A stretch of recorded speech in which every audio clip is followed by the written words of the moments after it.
Et si la meilleure révolution était silencieuse? Pendant des décennies, le Burkina Faso a été associé à des images de pauvreté, de bureaucratie pesante et d'instabilité politique. Pour des millions de Burkinabés, la routine administrative était un vrai calvaire. Obtenir un simple certificat pouvait prendre plusieurs semaines, entre démarches interminables, files d'attente épuisantes et procédures obscures. Mais dans l'ombre des projecteurs, un changement discret bouleverse aujourd'hui la vie au Burkina Faso. Ici, la révolution n'est ni bruyante ni violente. Il s'agit d'une réforme administrative profonde, portée par une volonté politique nouvelle et une exigence de résultats. Transparence, digitalisation et responsabilisation. Ce mouvement transforme petit à petit la relation entre l'État et ses citoyens. Pour beaucoup, c'est la première fois que les services publics deviennent plus accessibles, plus rapides, moins opaques. Cette mutation, presque invisible de l'extérieur, promet une nouvelle ère où l'État se met enfin au service du peuple sans attendre de miracles venus d'ailleurs. Un État souvent perçu comme un obstacle, plutôt qu'un appui. Sans transformation, la population restait enfermée dans un cercle vicieux. Lenteurs insupportables, corruption omniprésente, perte de temps, d'argent et d'espoir. C'est là que l'enjeu devient immense. Continuer comme avant, c'est sacrifier chaque jour la dignité, les opportunités économiques et la confiance en l'avenir. Pour comprendre d'où vient cette transformation et ce qui l'a rendue possible, revenons aux origines de la réforme administrative au Burkina Faso. Alors, comment un pays réputé fragile parvient-il à révolutionner la vie quotidienne de ses citoyens sans révolte ni aide massive de l'étranger? Pourquoi tant d'échecs dans le passé? Pour comprendre l'ampleur du défi au Burkina Faso, il faut revenir sur les premières tentatives de réforme de l'administration publique. Au début des années 2010, un grand plan de transformation a vu le jour, le plan stratégique décennal de modernisation de l'administration, ou PSDMA. Sur le papier, les intentions étaient claires: simplifier les démarches, rapprocher l'État des citoyens, rendre les services plus efficaces. Mais dans les faits, les résultats sont restés mitigés. Face à ces obstacles, la défiance grandissait. Beaucoup pensaient que la réforme de l'administration était condamnée à n'être qu'un slogan de plus, une promesse sans lendemain. Rien ne changeait vraiment dans les guichets, ni dans les mentalités. Pourquoi? La bureaucratie était lourde, chaque ministère défendait jalousement son territoire, les rivalités freinaient les décisions et surtout, les citoyens restaient à l'écart des discussions. Les réformes semblaient conçues pour les bureaux, rarement pour la vie réelle des Burkinabés. Mais tout bascule avec l'arrivée de la Stratégie nationale pour la modernisation de l'administration publique, ou SNAMAP, prévue de l'année 2021 à l'année 2025. Cette fois, les objectifs sont concrets, mesurables et suivis de près. Le changement ne vient pas seulement d'un texte, mais d'une volonté politique affichée, en particulier après l'élection du président Traoré. Quand l'administration cesse d'être un obstacle pour devenir un allié, tout change concrètement dans la vie quotidienne des citoyens burkinabés. Mais cette fois-ci, les premiers résultats sont déjà visibles sur le terrain, et les chiffres parlent d'eux-mêmes. Découvrons ensemble comment la réforme se traduit concrètement dans la vie des Burkinabés. Pour la première fois, les autorités acceptent d'être évaluées, de rendre des comptes et de mettre les citoyens au centre du processus. C'est une rupture avec le passé, un pari risqué mais essentiel.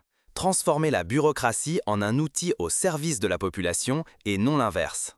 Les résultats sont déjà visibles. Entre 2023 et 2024, le taux de mise en œuvre des réformes est passé de 31% à 73%. Cela veut dire que, sur le terrain, la plupart des changements promis ne restent plus de simples mots, mais deviennent réalité. Pour que chaque ministre rende vraiment des comptes, une évaluation semestrielle a été instaurée. Désormais, chaque responsable signe un contrat d'objectifs précis.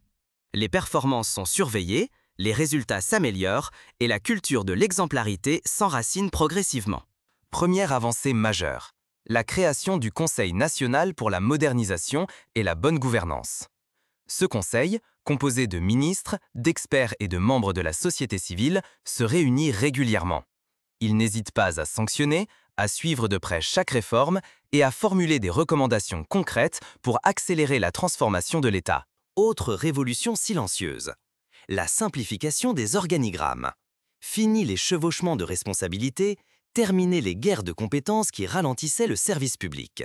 L'État gagne en clarté, en efficacité, et les citoyens s'y retrouvent enfin. Peut-on réellement bâtir un État plus juste grâce au numérique et à l'éthique? C'est la question centrale alors que le Burkina Faso s'apprête à franchir une nouvelle étape déterminante dans sa modernisation administrative. Mais le chantier ne s'arrête pas là. La vision pour 2026 et les prochaines années annonce des bouleversements encore plus profonds. Découvrons ensemble ce que l'avenir réserve aux citoyens burkinabés. Tout cela n'est pas qu'une question de modernité. Derrière ces réformes, il y a un enjeu de taille. Une administration inefficace prive les citoyens d'opportunités, accroît les inégalités et alimente la corruption. Au contraire, une administration responsable ouvre la voie à plus de justice sociale, de confiance et d'espérance. La digitalisation du recrutement dans la fonction publique marque aussi un vrai tournant. Les concours administratifs, jadis synonymes de tracasserie et de corruption, se déroulent désormais en ligne. Cela réduit fortement les risques de favoritisme, garantit plus d'égalité des chances et permet aux jeunes, même ceux vivant en zone rurale, de postuler sans obstacle ni intermédiaire. Première innovation phare, le lancement du guichet virtuel unique. Ce portail centralisé permettra d'accéder à tous les services publics en ligne, depuis l'enregistrement d'une naissance jusqu'à la création d'une entreprise. Fini les longues files d'attente et la multiplication des formulaires. Un simple clic et chaque citoyen, où qu'il vive dans le pays, bénéficiera du même accès rapide et équitable. La gestion des ressources humaines est elle aussi entièrement repensée. Désormais, les promotions seront attribuées au mérite et accompagnées de programmes de formation continue afin d'assurer une montée en compétences constante. L'objectif est clair, valoriser les agents les plus engagés et garantir un service de meilleure qualité pour tous. Mais le progrès ne se limite pas à la technologie. Le Burkina Faso publie également un livre blanc sur les valeurs du service public, véritable boussole éthique pour chaque agent de l'État. Ce document pose les fondations d'une administration exemplaire, guidée par l'intégrité, la transparence et le respect du citoyen. Cela marque un tournant. Servir l'intérêt général redevient une vocation, pas seulement une fonction. Face aux risques liés à la digitalisation, la sécurisation des données devient une priorité absolue. L'Agence nationale de la sécurité des systèmes d'information, l'ANSSI, déploie des outils de pointe pour contrer toute menace cybernétique. Les informations sensibles des citoyens seront protégées avec la plus grande rigueur, afin de renforcer la confiance dans ce nouvel écosystème numérique. Quand la réforme administrative change la vie, jusque dans les villages les plus éloignés, c'est là que l'on mesure son vrai impact. Mais qu'est-ce que ces réformes changent concrètement dans la vie de tous les jours? Regardons, à travers des exemples et des témoignages, comment cette révolution silencieuse façonne déjà la société burkinabé. L'ambition est immense. Faire du Burkina Faso un modèle régional de modernisation administrative d'ici l'an 2030. Cela signifie non seulement offrir des services plus efficaces, mais aussi restaurer durablement le lien de confiance entre l'État et ses citoyens. Car tout se joue maintenant. L'accès équitable, la sécurité de nos données, la transparence et surtout la possibilité de voir émerger un État vraiment au service de la population. Ces réformes sont bien plus que des textes de loi. Elles commencent déjà à transformer le quotidien de millions de Burkinabés. Imaginez un paysan qui, il y a quelques années à peine, devait parcourir des kilomètres et perdre plusieurs jours de travail pour enregistrer ses terres. Aujourd'hui, grâce à la digitalisation, il peut accomplir cette démarche en une demi-journée, sans quitter sa région ni subir d'interminables files d'attente. Ce n'est plus seulement une question de gain de temps, c'est l'égalité d'accès qui progresse à grands pas.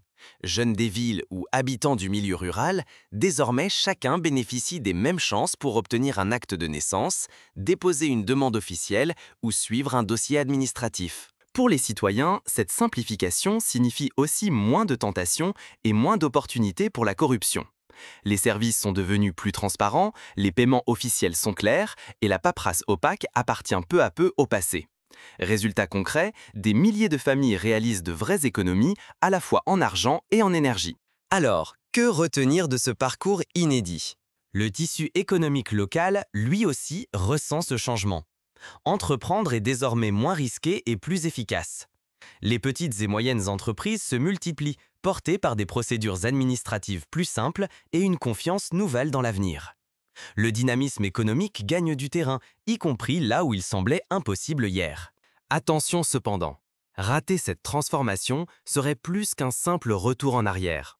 Cela signifierait replonger dans les pratiques anciennes, laisser s'évaporer un nouvel espoir collectif et freiner l'élan d'un pays tout entier. Mais le bénéfice le plus précieux ne se mesure pas seulement en chiffres ou en délais raccourcis. C'est la confiance qui renaît entre l'État et la population. Quand chacun sent que ses droits sont protégés et que la loi s'applique à tous, c'est toute la société qui devient plus stable, plus juste et plus résiliente. Le vrai progrès ne fait pas de bruit, mais il change tout. La transformation est en marche, mais quels obstacles et défis restent à relever pour que cette dynamique ne s'essouffle pas? Découvrons ensemble les prochaines étapes de cette révolution administrative. Ce que prouve aujourd'hui le Burkina Faso, c'est que même une réforme lente et discrète peut bouleverser la vie quotidienne. Derrière l'image d'un État africain figé, le pays a choisi le chemin exigeant de la transformation administrative. Une étape après l'autre, sans grands discours, sans promesses vaines, mais avec des résultats tangibles. Ce modèle burkinabé montre que la réforme de l'État n'est pas un luxe réservé aux nations riches. C'est, au contraire, une nécessité pour toute société qui rêve de justice et de stabilité. Refuser de voir ce changement, c'est accepter l'idée que le progrès est impossible ailleurs. Or, chaque avancée, même modeste, prouve le contraire et redonne espoir à tout un continent. Le Burkina Faso n'a pas fini d'inspirer. Il invite chacun de nous à observer, à réfléchir, à s'inspirer de son courage institutionnel. Parce que le vrai changement ne vient jamais du bruit. Il prend racine dans la patience, la rigueur et la volonté collective. Alors, à qui le tour d'oser croire en la réforme? La digitalisation, la transparence, la responsabilisation, ces principes, longtemps relégués au second plan, deviennent la force motrice d'un État qui se remet au service de ses citoyens. Des délais plus courts pour obtenir des papiers officiels, moins d'attentes, moins de corruption, des économies de temps et d'argent. C'est la dignité retrouvée pour des millions de personnes qui, hier encore, n'osaient plus croire en la promesse républicaine.